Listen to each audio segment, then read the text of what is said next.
Hello, and welcome to the Better Dental Life podcast, where we speak with extraordinary individuals who inspire us by showing us new possibilities and shattering our limiting beliefs. On this podcast, we don't just talk about better smiles, we talk about better lives. I'm your host, Mark Davis.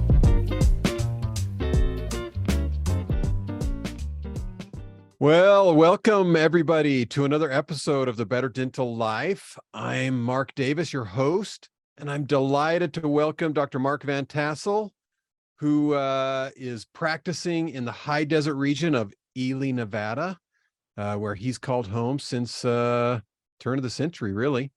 Mark is also a lieutenant colonel of the U.S. Army Reserve, and through his longstanding role, he has served the country's mission both at home and abroad. His notable contributions include the provision of much-needed dental service to marginalized groups in countries such as Iraq and Honduras, as well as dental training for the younger generation of our soldiers. Amongst his other outdoor ventures, Mark is an avid off-road race car driver and a proud member of the Conguro racing team. Please join me in delving into Mark's impressive life as a professional dentist and an outdoor enthusiast. Mark, welcome to the show. Thanks, Mike, for having me, Mark. Yeah, Mark so did I say? C, by the way. Yeah, that's Mark, right. Put an emphasis on the C, not a K, please. So. You do spell your name wrong. That's true. Yeah, thank you. We've argued about that for years. Yeah. So I said Conguro, right? Is that correct? I don't speak very good Spanish. Canguro, whatever. Yeah. Spanish right. for kangaroo. Yeah, that's us. Kangaroo racing. So that was kind of a long introduction because I had a lot of things to say because you do a bazillion things. I do. I keep busy. I don't sit still very well. Yeah. Well, I love that. So we're going to talk a lot about that and why that's important in your life. And, but first I just want to maybe back up a little bit and what sparked your interest in dentistry? Well, I grew up in a small town, smaller than what I live in now. And I was looking at different careers and different options. And one day, the dentist that was working in Camas, Utah, where I'm from, he said, "Mark, why don't you go to dental school?" And I said, okay, why would I, why? He goes, if you lived here in Camas, you could probably make about $75,000 to $80,000 a year. And my mind was blown because I had never heard of anyone making that much money in my life. I thought, holy cow, this is great. And so I arranged to go watch a dentist work. I went and did kind of a shadowing for a day. And that day he did an extract and deliver of a denture. And the guy was probably 6'4". His teeth were 6 inches long. And he did the whole thing in one day. And I thought that was pretty cool. That was a cool procedure to do that and to be a part of that. And I kind of signed on and switched over my major to pre-dental and followed it from there. And you too can make $60,000 a year. That's pretty big sell. I couldn't believe I'd never heard anyone making that much money in my life. I love that. I'm all in. So now your dad was a pharmacist, right? Yep. My dad is a pharmacist. My brother's a pharmacist. I'm the black sheep of the family. You didn't want to jump into that. I didn't like, well, I worked in my dad's pharmacy and I just didn't get the stimulation of taking pills out of this bottle and putting them into this bottle. And now pharmacies, I'm not ragging on the profession. They're an integral part of what we do. But you loved flipping burgers at your dad's pharmacy. Absolutely. I was a great burger flipper and ice cream scooper, and I could fill fishing licenses out faster than anybody, but just didn't die. I wanted to kind of branch out and do my own thing. So that's awesome. So what, outside of dental school, we went to dental school together. We did. And after dental school, you joined the Army. I did. At least the reserves, right? What was that journey like? Well, when I was in Creighton with you, one night we were playing basketball and someone says, "Hey, you ought to look into the Army Reserves." And I had no idea what they were talking about. I didn't know there were dentists in the reserves. I'd never heard of that. And so I looked into it our junior year of dental school and went through the decision-making process of my life. And at the time, the answer came back as no. So I left it alone and went back to school and finished and got back to Salt Lake City. And things were doing okay in Salt Lake City, but we weren't certainly hitting any home runs. So I went through the decision-making process again, and that time the answer was yes. And so I ended up joining, and the advantage for me was I got to interact with some amazing dentists. Once a month, I would hang out with 15 guys who were very successful, and I want to say older, but we'll say more mature. And I was this young captain, and I had lieutenant colonels and colonels just surrounding me, and I just gleaned so much information from them. The mentorship I got of that was just something I really didn't predict. Plus, I got student loan repayment and all that good stuff. But the mentorship and just the associations I got with those guys was just amazing. And then you spent some time overseas though. So what was your longest tour? Longest tour was probably Iraq in 2005. And that's when kind of switched me from being in Salt Lake City to moving to Ely. When I was activated for Iraq, I sold my practice in Salt Lake. I figured it was worth this certain amount when I left. It probably would not be worth that when I got home. So I sold it. And then I ended up coming to Ely, Nevada after that. That was my longest Iraq. I've been to Honduras, Costa Rica, Samoa, Germany numerous times to practice. And so it's been a great experience to practice dentistry all over the world and in very austere climates. And you really appreciate coming home and just practicing your little Kleenex box when you get home. It's pretty nice to come home to electricity and all that good stuff. Oh, that's awesome. So now I was in the Air Force for 3 years. I was active duty Air Force. Yeah. The chair force, my brother tells me, because my brother was in the Army. Force. Yeah. That's right. Yeah. But what really made me jealous is it never worked out that I could I just wasn't in a location for the 3 years I was in the Air Force where I could be certified to carry a weapon. So I wasn't even allowed to carry a gun in the Air Force. And you're driving tanks. I'm driving. Like you weren't even messing around. Yeah. So when I was in Iraq, I called that my medical fantasy camp, Mark. I mean, it was just crazy. On my base, there was me, another dentist who happened to be a pediatric dentist, but he was my buddy, and he requested to get me there, one, so we could hang out together, and two, because he was a pediatric dentist, Dr. Joe Cheever. He's a great dentist, but he wanted a adult dentist there with him. And then we had another doctor on the base, Dr. Lou, who was in the military's eyes, a doctor, but in civilian world, he was a pediatric oncologist. So he would know where to do blocks and stuff, and he would pull out his, at the time, the Palm Pilot, tell me where to do blocks. And I did stitches everywhere. It was a medical fantasy camp. It's the first time I pronounced people dead. It's the first time I held weapons, drove tanks. I did everything. It was a wild time. It was fun. Yeah. But you were adventurous before that. I mean, you've always been kind of adventurous and outdoorsy. I think from when you were young, growing up in Camas, you were always spending times outside. Yeah. I mean, I think my life kind of has two movies or TV shows. I grew up in the Andy Griffith Show, and it was just Mayberry. It was a really idyllic childhood. But I had a three-wheeler, a little Honda AT 110 three-wheeler, and I rode that thing everywhere, and just was always out and about and exploring new roads and trails. The world was my oyster. I could go anywhere.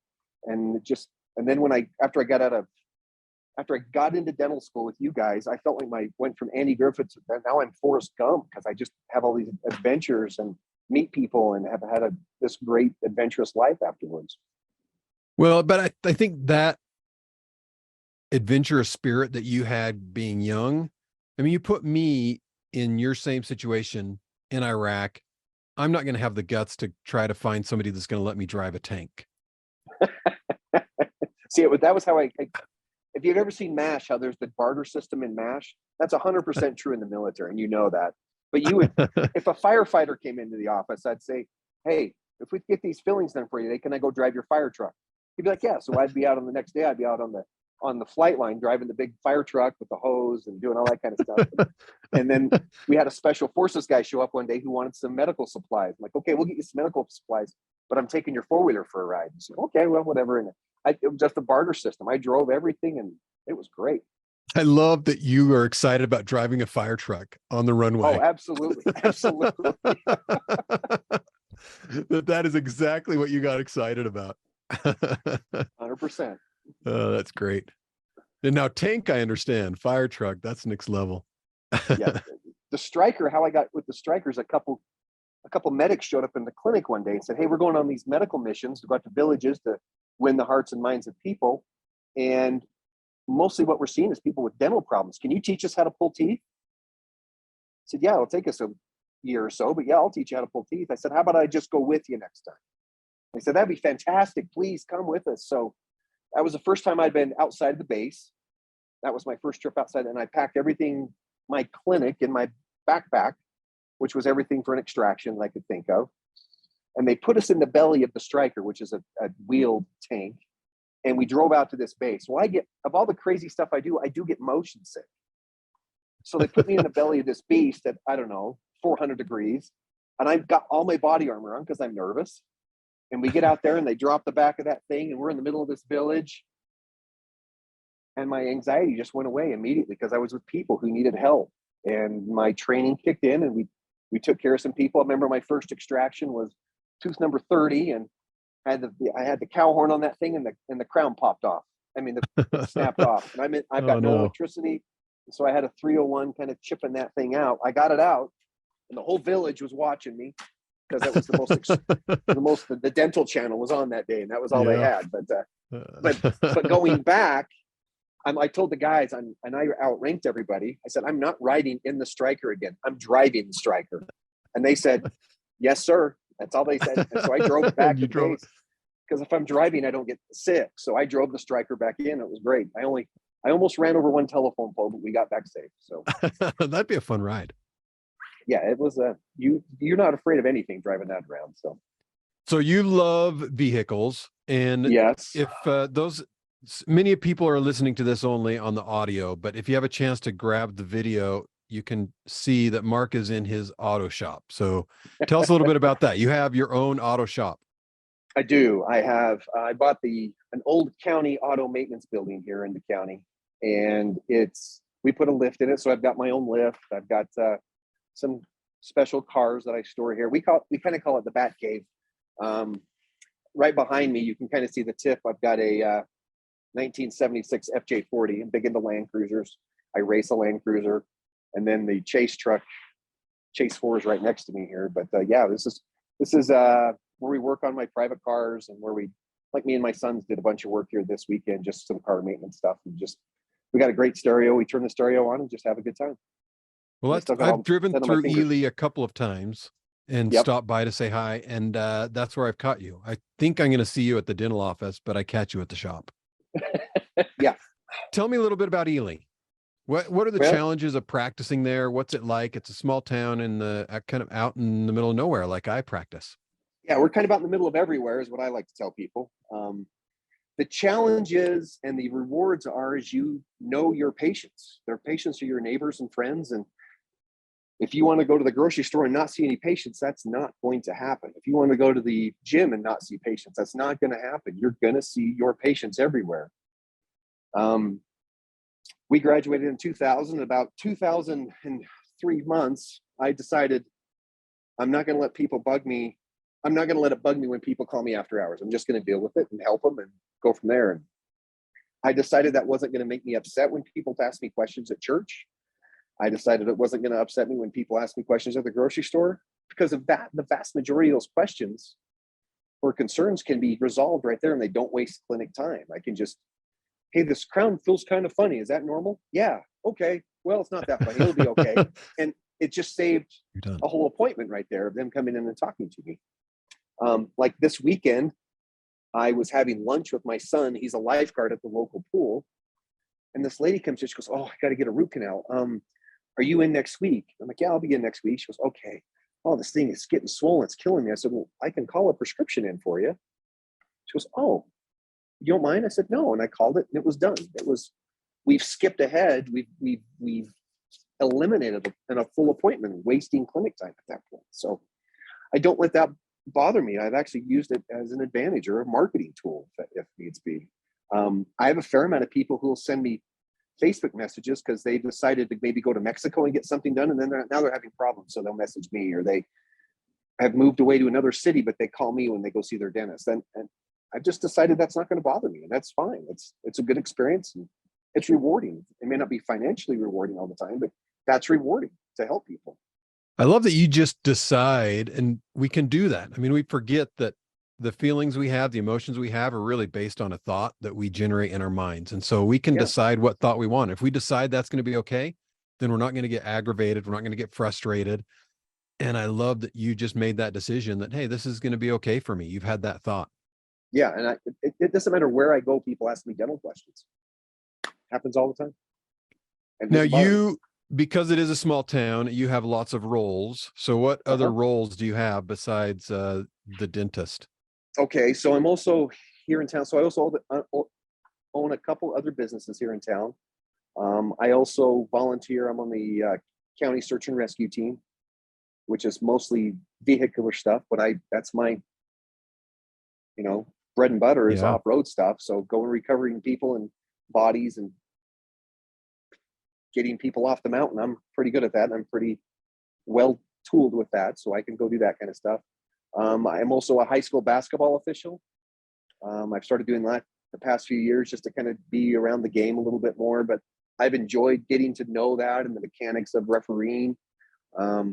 Someday I would like to get to the collegiate level. Maybe that's what I'll do when I grow up. After I I maybe love that. maybe after I hang up the army job or I hang up this, maybe I'll try to do some college stuff. I had an uncle that was a college referee, and I kind of watched him do his secondary career with that, and that was kind of interesting to me. And basketball, I like being around basketball, so I've enjoyed that. I'm active in my church. I have the neighborhood basketball stand at my house with a big garbage can full of basketball. So most days when I go home from my house, I got little kids playing basketball at my house, which is great. And we keep Otter Pops on store just for that, so they can be rewarded to play Perfect. basketball. Attract them Perfect. over. Yes. So That is good. so I'm pretty involved in the community. And again, I think that's a good thing. And plus, I think your community grows by everybody contributing. So Now, when I was in the Air Force, I was the forensic dentist. Like that was my uh-huh. role at Lodges Air Base. But Okay. I didn't ever do anything with that. It was like a title. It's kind of like I couldn't carry a gun in the military either, right? So they put a little title on my name. I went through training and I have never once done anything with forensic dentistry. But I know you have done a little bit of that too. So because it's a small town, they've grabbed you and had you help with some of that identifying Yeah. bodies. So the first time that ever happened was I was working in my then garage, which is smaller than this one, but I was working out in the garage one night, and the sheriff called, and he said, "Can you come help me? We've had someone harm themselves, and we'd like to identify the body to get the remains back to the family instead of doing DNA and all that kind of stuff." And I just happened to see that guy 2 weeks ago and take X-rays on him, and I knew him pretty good. And I remember I went and printed his X-rays and went down to the morgue. And the police officer that met me, I remember him saying, "How are you going to do this?" I said, "What do you mean?" He goes, "How are you going to prove it's him?" I said, "If I can prove it to you, that proves it to me." He goes, "That's good enough. I'll show you how they match." He goes, "That works." So we went in and I showed him how he had some very unique dental work. He had inlays and onlays, gold inlays and onlays, which is not super Huh. common, but survived what he did to himself and was very easy to identify. Other ones have been last summer. We had another gentleman who went off and didn't make it out in the forest. But when we did find him, and I was kind of part of the search and rescue on that one, we could identify him through his dental. We found some old dental records from a Medicaid clinic down in Alabama or somewhere for this guy, and we're able to match those up and get the remains back to the family. Another case, I actually found the guy who was deceased, got him back, and then got his dental records, and I was able to. We pieced together. I helped the investigator. We think we know what happened with his demise, but so I kind of fell into it backwards. But my military training certainly helped, and I think more dentists are more forensic dentists than they realize, because every time you sit down in the chair and look up at the X-rays and the patient, wait, that doesn't match. We do that all day long. We just Right. don't recognize we do that all day long. So I love that you use that though as just being a participant in your community. I yeah, love how involved you are in so many ways in this small town that you live in, and you just participate in what's going on in town. yeah, and like I said, the forensic stuff, I've never charged a dime for that stuff. I just kind of help, and I think I think I get more reward out of just helping that way than if I did actually get the money for it. Another example is a few years ago, I went to a dental meeting, and I just happened to go to the athletic mouth guard training. And the guy taught it he was doing stuff down in LA for a college in LA and also for a professional sports team in LA. And I don't know how many classes you've been to and drink the Kool-Aid, Mark. I drink the Kool-Aid at this one. I'm like, I want to make every class, every I want to time. make NBA perfect mouth guards. And so I bought every piece of equipment. I bought everything they had. And when it started, I told my girls when I got home, hey, we're going to make these perfect mouth guards. My kids were kind of coming up. I was excited to make my own kids perfect mouth guards. And the more I thought about it, and the cost of the machine, I mean, was about 10 grand, which is nothing to sneeze at. And when my girls say, how much is this going to cost? My first impression, without even, I said, we're not going to charge a dime for this. This is my marketing. And we're just going to make these mouth guards for anybody who wants a mouth guard. Any kid who's playing Little League, any sport, I don't care. Just come get a mouth guard. Our most popular customers are the football players, because once you make one good mouth guard for the quarterback, everybody else wants one after that. And for some reason, pink is the most popular color with the football players. They all want. It's happening right now. Oh yeah, it's happening. Yeah. So anyway, so just stuff like that. Yeah, I think we underestimate the payout we get. That's not always financial. Oh, I love that. Now tell me a little bit about your racing team. Okay. Kanguro. Yeah. Kanguro. So about 10, 11 years ago, I was at my mom's house, and my friend Dave Connors called me. Now, Dave's also a Land Cruiser guy. And just a quick 5-second example of Dave, he took his Land Cruiser, quit his job, and drove to Dead Horse, Alaska. After he went to Dead Horse, Alaska, he drove to the tip of Chile. He drove both continents. He drove the whole thing. And he called me.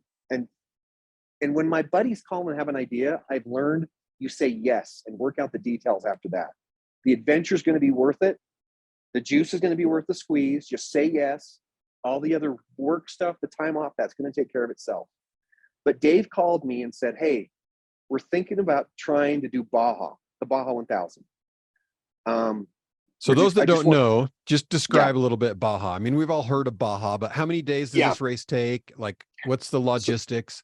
So Baja is kind of like Ragnar in a car. It's like a relay, or some guys do the whole thing in Ironman it, but you go from point A to point B.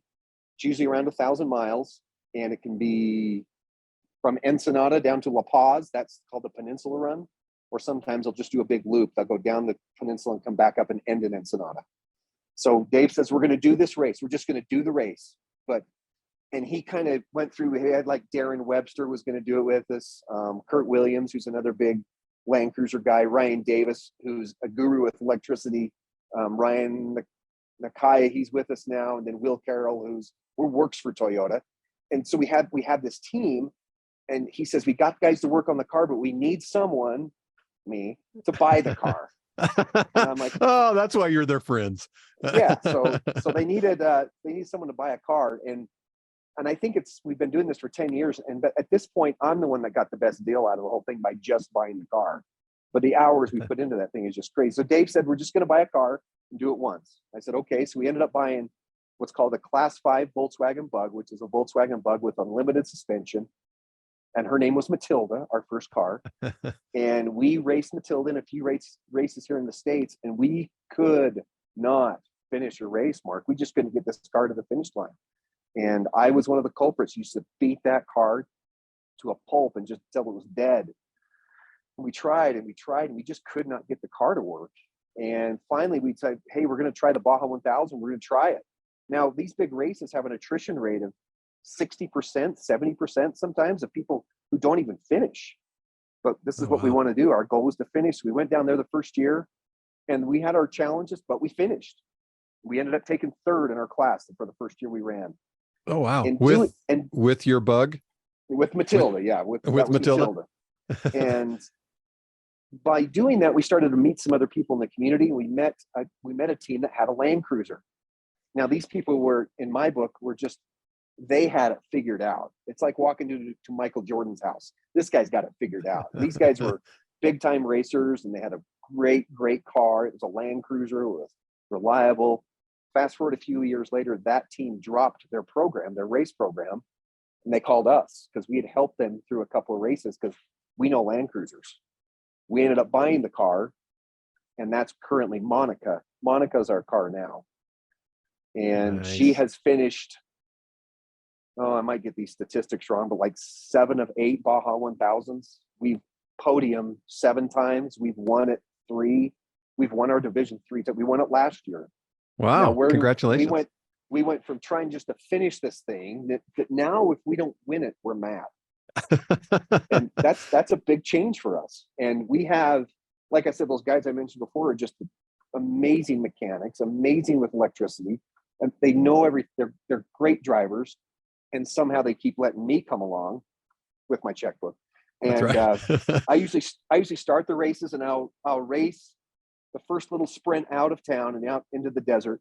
But by then I am so sick. I've thrown up in my helmet. I've done all kinds of stuff. Even when you're driving, that's making you sick, huh? It's you just can't imagine the roads and how rough they are. But like there's times there's an antenna on top of the car, but we'll be bouncing so hard you can hear the antenna hitting back and forth on the car, just ting, ting, ting, ting. But it's fun. It's when I first started doing that, I had a plane and I was flying quite a bit. And since then, I kind of got out of flying, and because the racing was so much more fun. So yeah, just chasing different stuff. Do you have 2 people in the car at a time? Yeah, we have a driver and a co-driver. I used to co-drive, but I was so horrible at co-driving because I was usually you got a left coming up in a half a mile, strong left, strong right, and I think the only thing my driver heard was because that's the only thing I could really relay when I'm over in the co-driver's seat. But I just you still love it. You're puking and you love it. Love it at the same time. And it's just the only thing I compare is maybe like endurance racing or climbing. When I don't know if in the middle of a race or a marathon, it's fun, but it's fun. Yeah. Oh yeah. Yeah. When you're with your buddies, you're in. Yeah, exactly. You're with your buddies. You're in Mexico. You're living the dream, and it's a lot of fun. Oh, I love that. That's great. Well, so what do you think if you were to give advice to a dentist who about burnout?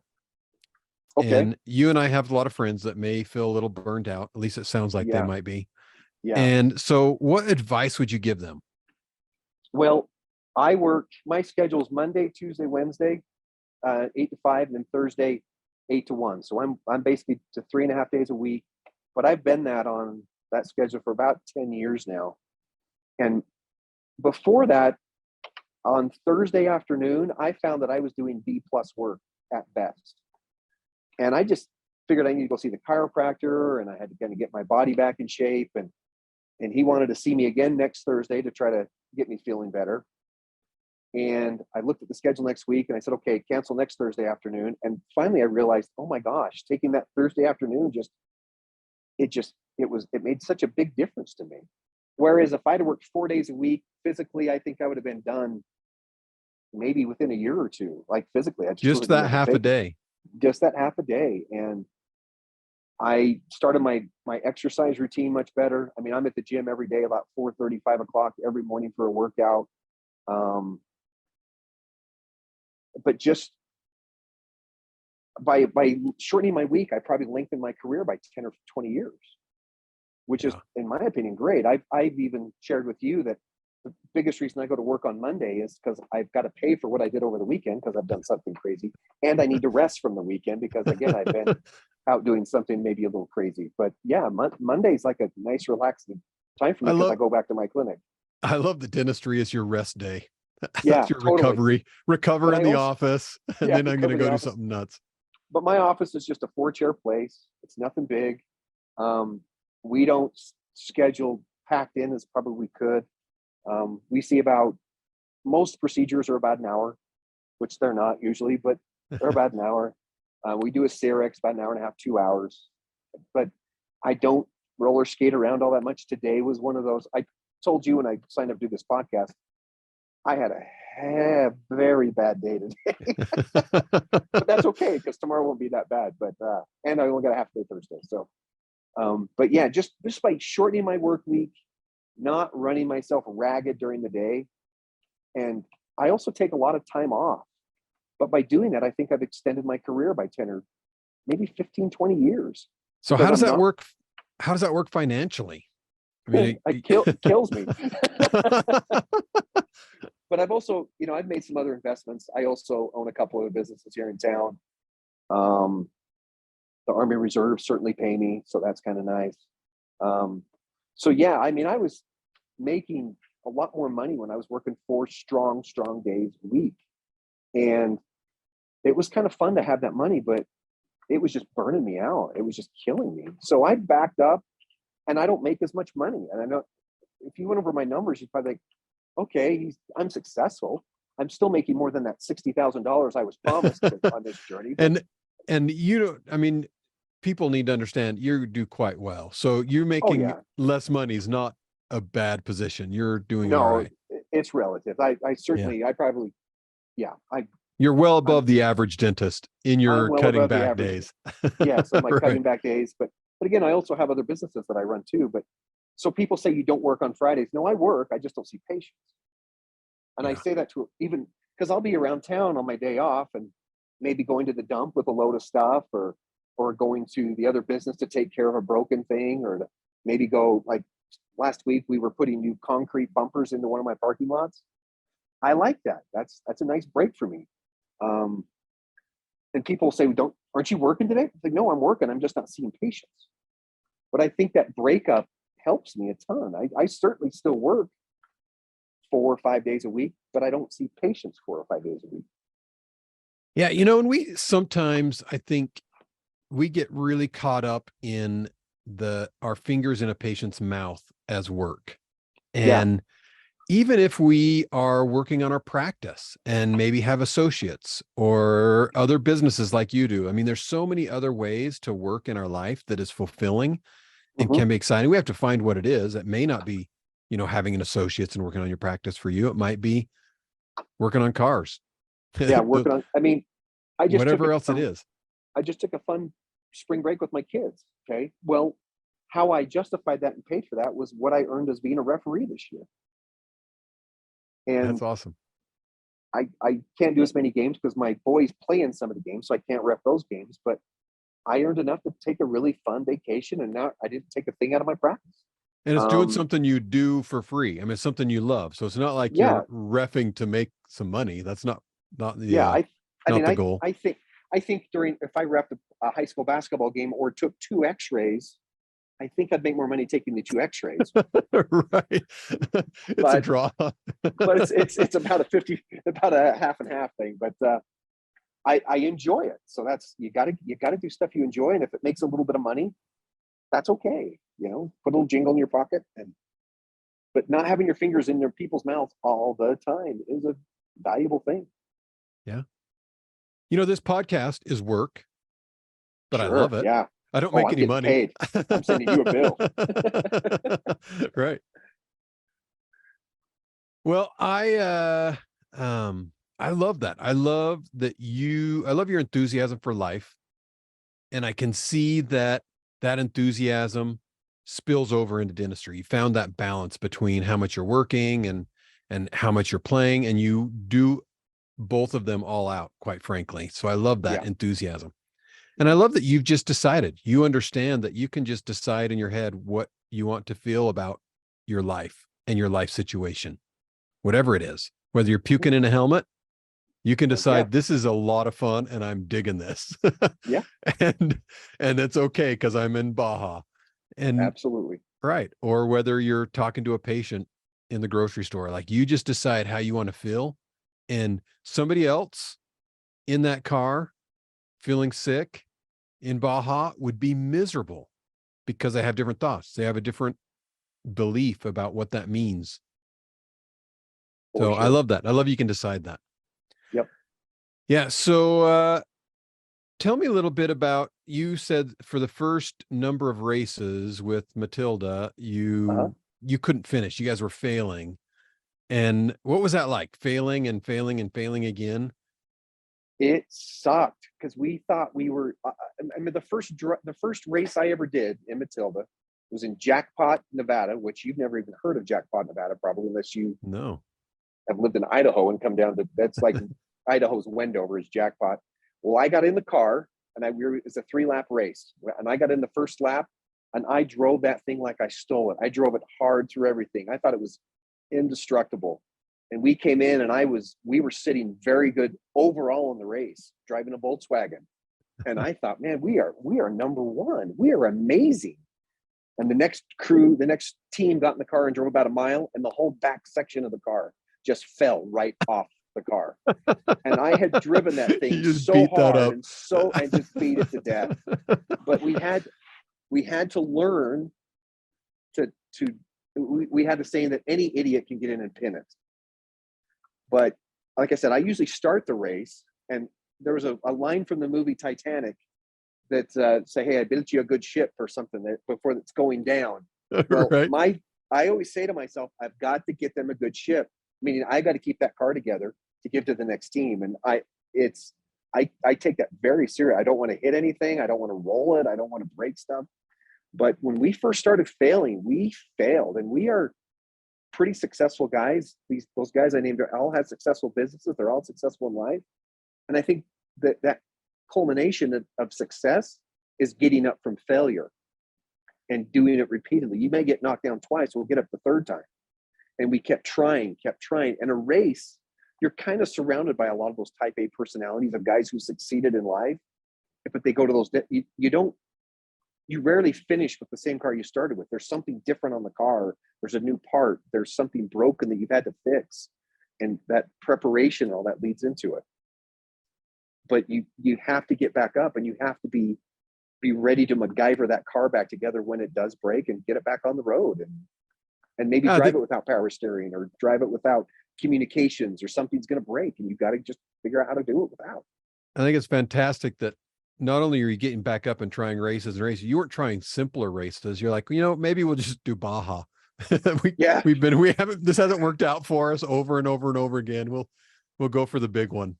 And we just kind of went for it. And I remember we were getting close to La Paz, and there's like maybe 200 miles left. I'm like, I think we're going to finish this race.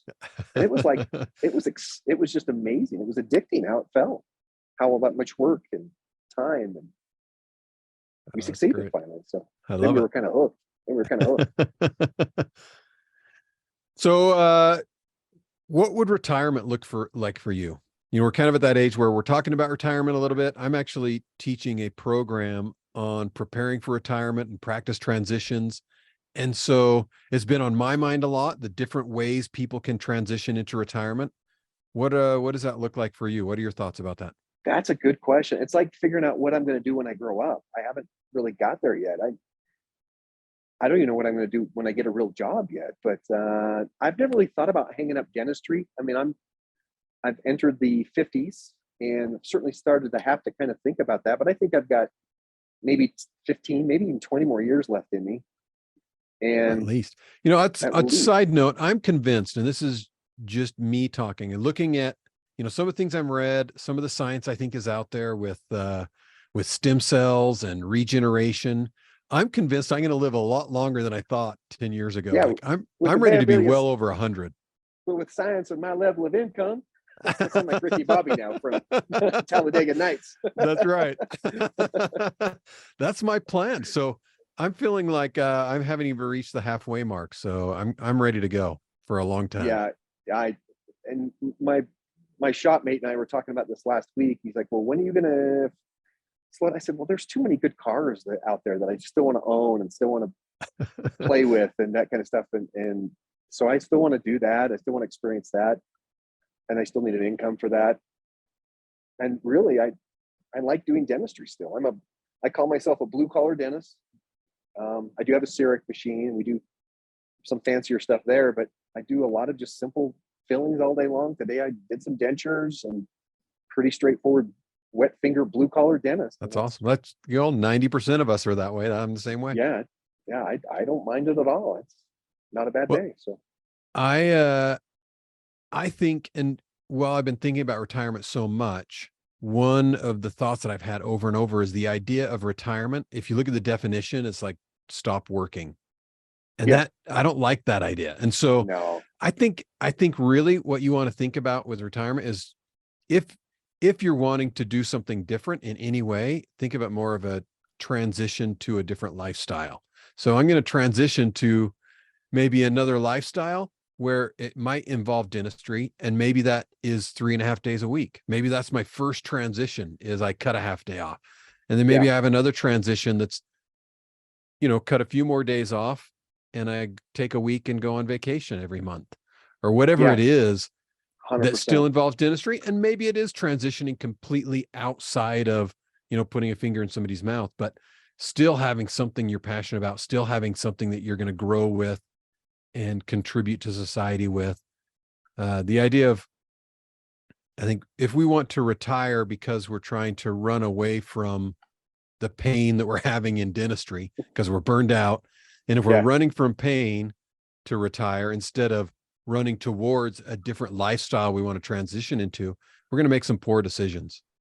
Well, I think the way you said, Mark, is if you run from this because it's painful, I think your next decision will be just as painful. Yeah, you're not going to find fulfillment. No, you'll have you'll have a short honeymoon period of relief, and then you're going to be disenfranchised, and then you're going to, what have I done? Yep. Yeah, and then 100%. you're going to be in a rest home pretty soon, and that's where you're going to find stability, I guess. Yeah, that's not for me. I always say I'm not going to retire. I'm just going to go do a different job. Maybe I'll be a tour guide in Yellowstone Park, or maybe I don't know, drive snowcats, snowbirds, something. Yeah, like not sit on a couch. And I love to sit on a beach and stare at the sunset, but I'm only good for about 5 minutes of that before I get stir crazy. I'm ready for something else. Yeah. 100%. All right. Well, one last question for you, the most important of all. If you were going to take somebody out for dinner, who would you love to have most? I heard Reese Witherspoon's single, so I would. That sounds like a good catch. Good idea. Yeah, she's kind of a short and cute. I think I could. Yeah, if you could make that happen, that would be great, Mark. Well, that's why I ask, because I can arrange it. Thanks. When we get done here, I'll get you my number. Okay. Yeah, I'll create that. Perfect. Oh, I loved talking. We could talk for hours. I could talk about this stuff for so long, and we'll have to do some more visiting about this and have you on again. But appreciate your time tonight. And if somebody wanted to follow your racing team and see what you're up to, how can they find you? Well, we're on Facebook, Kanguro Racing, Canguro. It's Spanish for kangaroo. Kanguro Racing on Facebook and kanguroracing.com. Come follow us. All right. I love it. Thanks a lot. Thanks, Mark. This episode of the Better Dental Life podcast was brought to you by Better Dental Life.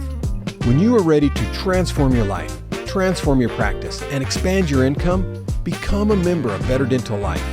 You can find out more about us at betterdentallife.com. Make sure to search for the Better Dental Life podcast wherever you listen to your podcasts, and click subscribe so you never miss an episode.